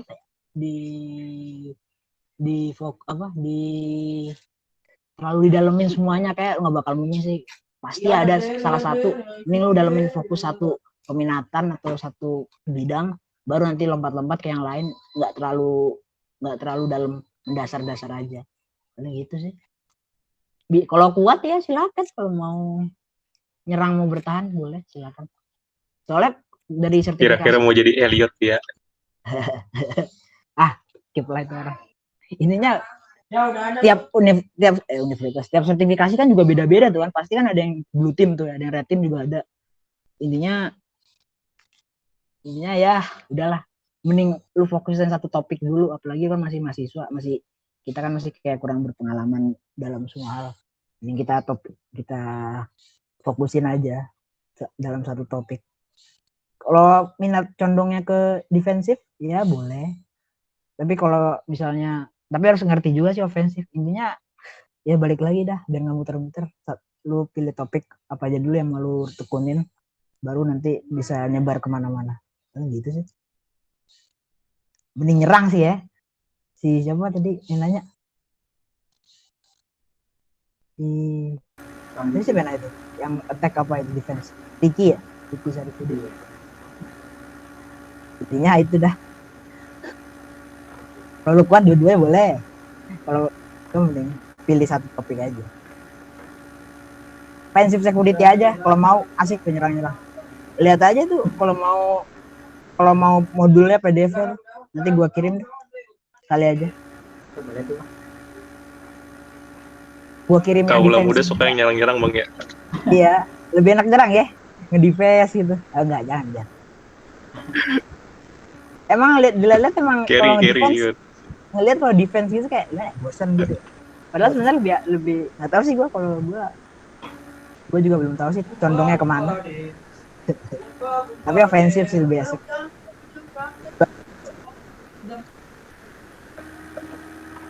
Ya nanti gue kirim itu kali ya PDF yang offensive security gue punya, tapi yang untuk kayaknya gue masih cari-cari lagi deh biar pembanding lo lebih pusing yang nyerang apa pusing yang defense. Asik sih. Mantap banget. Ada ya bang.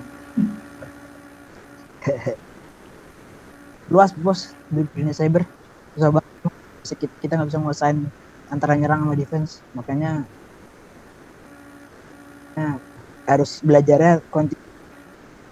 Ingat aja yang grafik sampai naik ke atas apa, jangan sampai yang apa kedua yang di bawah kayak udah ngerasa capek sama apa tuh, udah merasa ngelihat sekitarnya, wah gua cupu nih, gua berhenti aja sampai sini, udah nggak mau lanjut. Jadi jangan sampai situ, intinya lu harus nge-push sampai ke bener-bener jago dalam satu bidang gitu.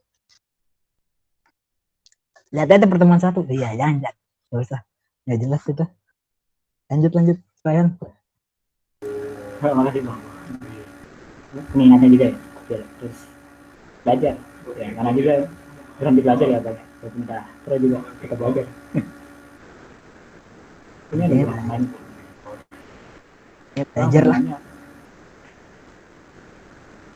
Saya mau nanya, aku sering banyak orang-orang bilang DDoS pakai malware. Nah, apa sih yang dikirim ke web target dengan malware tersebut dan apa penyebabnya? Oh, entah itu ya malware pas kita download aplikasi bayar kan malwarenya dipakai buat DDoS gitu ya. Ya paling ya yang dikirim tuh ya request ya. Misalnya web targetnya ini ya, nge-request aja buat masuk ke webnya itu. Biar sesi yang ada di webnya itu ya penuh gitu, sampai orang-orang nggak bisa mau masuk. Dan apa penyebabnya? Ya. Penyebabnya gitu ya. Download aplikasi bajakan ya. Setahu saya sih gitu. Jadi kita download aplikasi bajakan, kita nggak tahu apa yang diinstal sama dia apa aja. Lain backdoor, siapa tahu dia juga install aplikasi buat nyiapin komputer kita jadi sistem buat nyerang DDoS ya, buat ya bisa aja gitu kita komputer kita nyala hubungan sama internet ya bisa aja ready gitu pakai buat penyerangan DDoS sama yang udah bikin aplikasi bajakan. Ini itu aja kira-kira yang saya pikir, yang saya pahami. Ini ada abang-abang atau Adisa sendiri yang masih kurang nyantol gitu, ada abang-abang cyber lain bisa ngasih jawabannya. Terima kasih.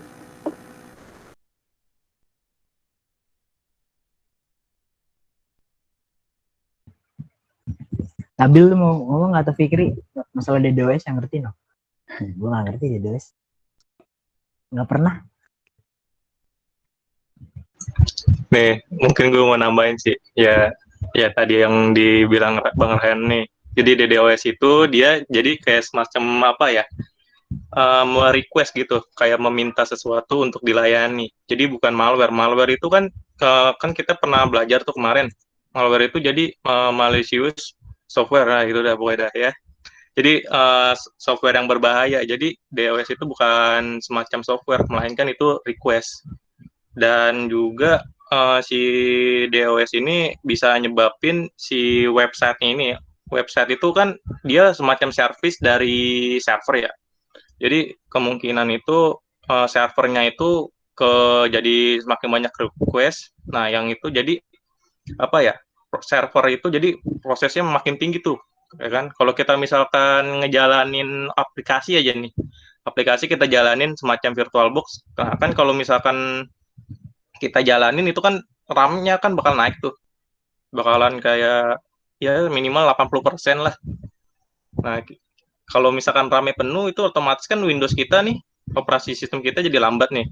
Nah, itu begitu juga di server. Jadi kita layanin itu si klien-kliennya. Klien-klien kan minta banyak nih. Jadi DOS itu kan serangannya dynamic denial of system ya kalau nggak salah tuh. Nah itu udah pokoknya dah. Jadi dia minta request. Jadi requestnya itu dari satu orang itu dia meminta beberapa dan temannya itu juga meminta beberapa gitu. Jadi satu company gitu satu grup ya biasanya DOS ini. Satu grup lebih banyak komputer. Jadi satu komputer bisa 10 misalkan apa ya? Contoh yang itunya. Misalkan ada sebuah kayak ormas lah ya, ormas itu datang ke suatu tempat. Nah, dia marah-marah tuh di tempat situ tuh, kan? Mau mesen-mesen apalah gitulah di Indomaret atau di mana gitu.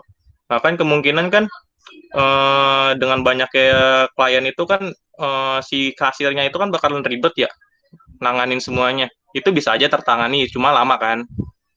Nah, kira-kira seperti itu. Nah, kalau DDoS itu kayak ormas didukung sama ormas lagi, jadi makin banyak kan. Makin banyak lagi, makin mati itu servernya kayaknya.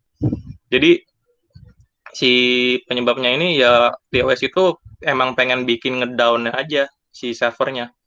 Jadi emang sengaja biar nggak bisa diakses itu dengan banyaknya request permintaan gitu, permintaan dilayani.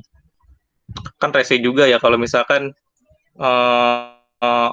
banyak orang minta request, bang beli ini, waduh.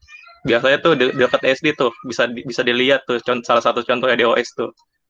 Kan beli batagor yang beli banyak kan bocil-bocil itu.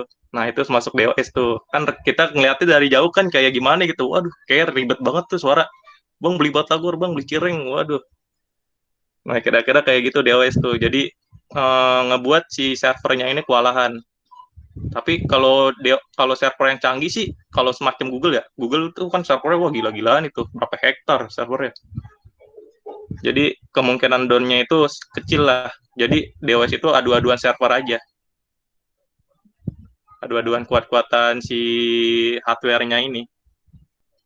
Kan kalau misalkan si servernya cuma pakai Pentium 3, sedangkan si hackernya ini DOS pakai super komputer, ya mati itunya. Pentiumnya, servernya pasti down. Jadi lebih ke kuat-kuatan ini sih, performa kinerja dari komputernya ini kalau DOS itu. Nah begitu kira-kira. Gimana Hadisa nih, dia paham belum nih DOS? Jadi DOS bukan malware ya, itu semacam request yang banyak diminta gitu kan.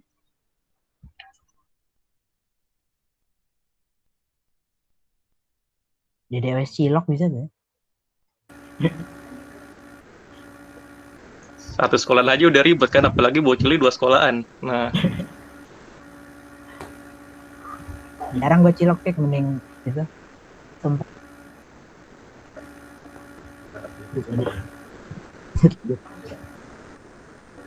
Mantap sih bang, dia baru jalan mendengarkan kali bandingan performa ya, biar bisa bikin servernya down. Mantap deh emang. Oke.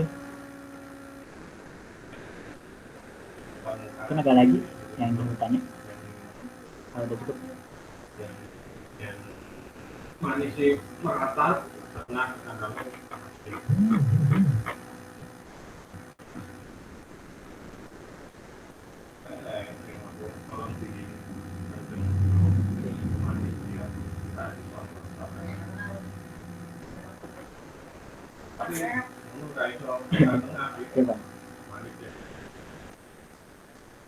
mungkin udah aja kali ya, nggak ada lagi pertanyaan ya. Mungkin bisa kalau ada pertanyaan di ini aja kali, kita kasih ke line kali.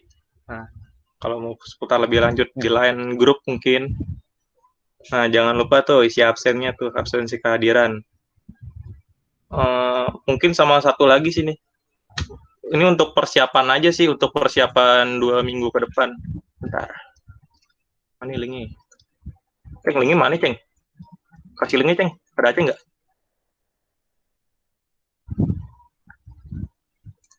Banyu minta linknya tuh. Iya tuh link. Apa yang installing Nah, Linux? nih yang punya materi nih 2 minggu ke depan nih. Halo guys. Link phishing. Wah. Wes, PNS sih dimasukin gimana?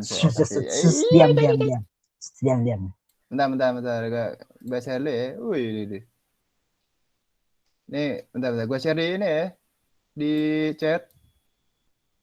Di chat apa di ini di Discord. Discord aja ya. Ya, taruh chat, taruh Discord, taruh line, semuanya taruh Boleh Sebelah di mana taruhin aja. dah. di PC atu-atu ya Di boleh. ini aja. Boleh, ada mau gue PC nggak? Boleh. Di line Evika. Sama Aduh. UPN tuh. Taruh. Sebarinnya ke IG anjir. Announce. Tapi itu sorry kalau penjelasannya kan gue sekali ngejelasin tuh kalau ada nggak ada anta yang nge-record jam 2:30 apa jam 1 tuh udah mulai bego. Untuk yang mendengarkan juga jangan rasa irep soalnya ada noise dari mic. Itu materi ngapain sih, Bang? Videonya, Bang. Bisa jelasin nggak, Bang? Ngehack. Apa? Rick?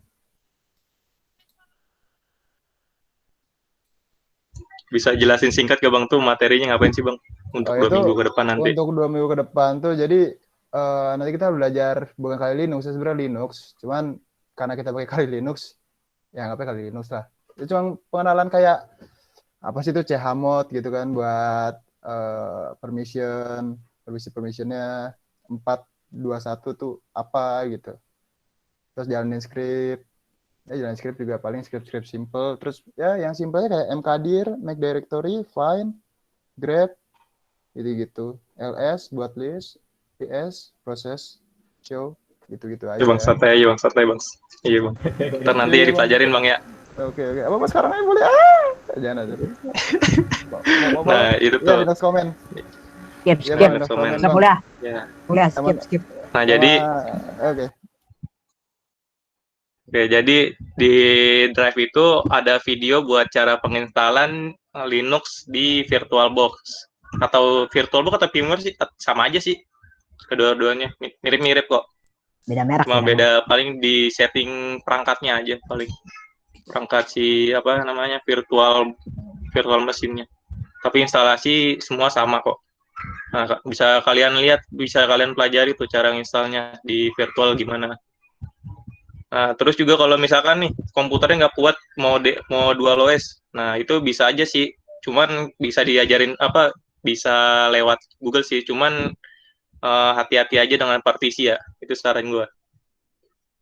Dengan partisinya itu kadang-kadang kalau misalkan kita salah, Windows kita yang hilang. Salah masang partisi. Linux diinstal, Windows hilang. Anda tidak bisa kuliah nanti besoknya. Tidak kuliah. Nah kan. Nah, jadi kalau misalkan masih bingung dengan dual OS, bisa langsung ini aja, BC-in aja di Discord atau di Line. Nanti bakalan ada kok nih dari abang-abang cyber yang bantuin kok. Tenang aja. Tapi sih saran saya sih dari ini sih lebih ke virtual sih, biar aman juga kan, biar enak.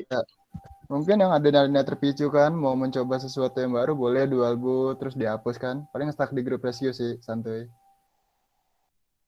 Mungkin atau sekalian mau ganti OS dari Windows ke Linux, ya silakan. Nah, Windows hapus aja, banyak banget backgroundnya. Langsung saja Tiban langsung, tidak guna Windows. Makin update, makin ngelag. Aduh. Yang 20H2 lumayan sih, tapi latensinya makin tinggi daripada 909. For information aja. Nah, kira-kira gitu tuh untuk pertemuan 2 minggu mendatang. Jadi disiapin ya itu mungkin Linux-nya sama VirtualBox-nya atau virtual firmware-nya untuk praktik gitu kan. Lebih enak sih emang langsung praktik sih biar kalian sekalian nyoba kan. Misalkan Linux lagi gimana sih? Nah, ini sih kalian nyoba nih. Ya kan? Perkenalan Linux lah namanya juga kan. Untuk materinya. Udah sih kira-kira gitu aja. Pengumumannya. Kalau masih bingung nanti ke Discord aja kalau mau nanya masalah itu kali Linux apa Tag install. aja, tag. Iya. Tag fix itu Tag 24 everyone jam. aja, tag everyone atau tag here. Nah, itu aja lah. Jadi kepanggil semua tuh. 24 jam tuh Fikri main game mulu tuh di Discord aja. Nah, Oh, tidak dong. ya kalau gue stay sampai jam 3 pagi, Fikri setelah gue 24 jam santai ada Fikri. Efek. Dinding MMR. Aduh, Itu fake banget. defensi Dota gue. Mendingan RPG lah, udahlah. The best RPG. OTW Genshin RPG. Nah, itu boleh tuh. Udah tuh kelarin, kalian tutup. Oke. Dah, Mungkin dah. segitu aja kali ya pertemuan minggu ini. Jangan lupa diisi absensinya. Kalau yang belum. Atau mau foto bersama kan nih? Foto setiap pertemuan foto bersama mulu. Malu. Gak usah lah ya, ribet. Nggak usah udah. Gue juga lagi andukan, bodo amat lah. Tutup ya, tutup. Tutup aja lah. Cek kuliah besok. Oh, Bang Akmal silakan tutup Bang Akmal. Rehan mau tutup, Rehan aja dulu. Rehan aja mau pakai doa family Rehan. Silakan. Rehan, kafaratul majelis. Udah. Oke. Lanjut aja. Makasih teman-teman semua yang udah bisa hadir di pertemuan hari ini. Semoga ilmunya dapat diterima, dapat ya dikembangin lagi dan berkah. Oke, sekian dari saya, mohon maaf atas kesalahan yang udah saya buat. Sekian, assalamualaikum warahmatullahi wabarakatuh. Selamat malam, selamat beristirahat.